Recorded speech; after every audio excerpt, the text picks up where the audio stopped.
Assalamualaikum warahmatullahi wabarakatuh. Perkenalkan, kami dari kelompok 7. Di sini kami akan mempresentasikan mengenai pendekatan deteksi dini permasalahan anak SD. Sebelumnya, perkenalkan anggota kelompok 7. Yang pertama, Desi Puspitasari dengan NIM A5102000207, Fatma Tiariza A5102000222, Arum Bunga A5102000233, Nur Hasanah Al-Imama A5102000237, dan Khairul Muslimah A5102000263. Di sini ada pendekatan deteksi dini permasalahan anak SD. Terdapat 4 poin. Yang pertama, deteksi dini penyimpangan pertumbuhan. Yang kedua, deteksi dini penyimpangan perkembangan. Yang ketiga, deteksi dini penyimpangan mental emosional. Dan yang keempat, gangguan pertumbuhan dan perkembangan anak. Materi selanjutnya akan disampaikan oleh teman saya, Fatma. Pertama, deteksi dini penyimpangan pertumbuhan. Deteksi dini penyimpangan pertumbuhan bertujuan untuk mengetahui dan menemukan status gizi kurang atau buruk pada anak. Deteksi dini penyimpangan pertumbuhan dapat dilakukan dengan cara yang pertama, pengukuran berat badan. Pengukuran ini dilakukan secara teratur untuk memantau pertumbuhan dan keadaan gizi balita. Balita ditimbang setiap bulan dan dicatat dalam Kartu Menuju Sehat Balita atau KMS Balita, sehingga dapat dilihat grafik pertumbuhannya dan dilakukan intervensi jika terjadi penyimpangan. Yang kedua, pengukuran tinggi badan.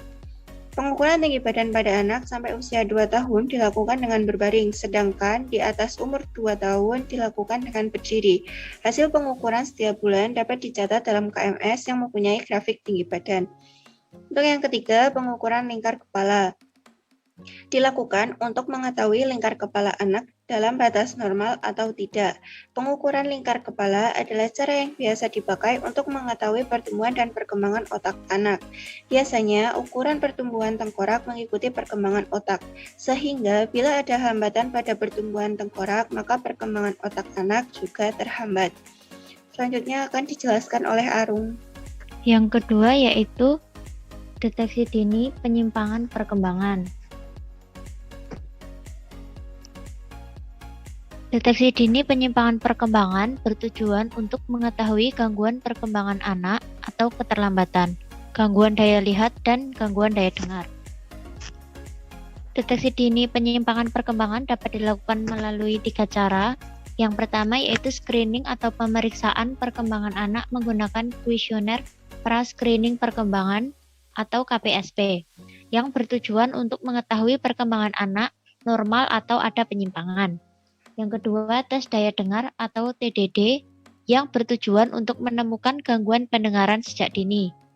Yang ketiga, yaitu tes daya lihat atau TDL yang bertujuan untuk menemukan gangguan penglihatan sejak dini. Selanjutnya akan dijelaskan oleh Mama. Yang ketiga, deteksi dini penyimpangan mental emosional.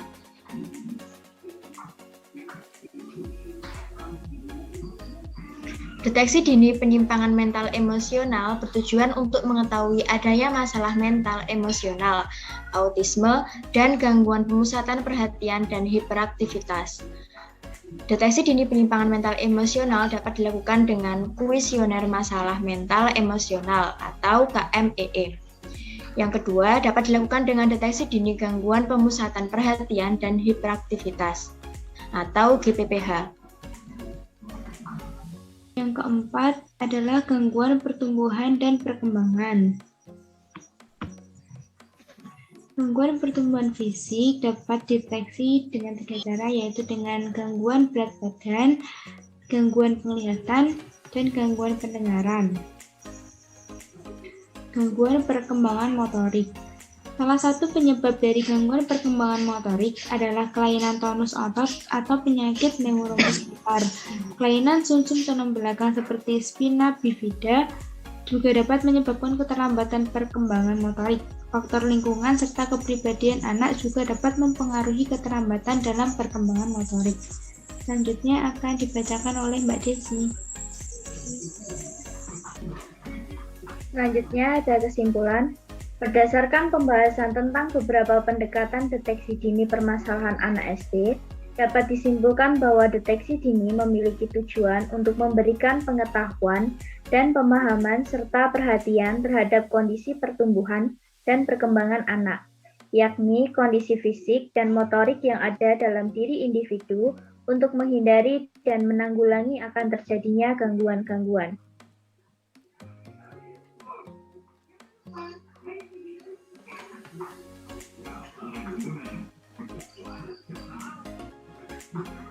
Mungkin itu saja yang dapat kelompok kami sampaikan. Apabila ada kurangnya mohon dimaafkan. Wassalamualaikum warahmatullahi wabarakatuh.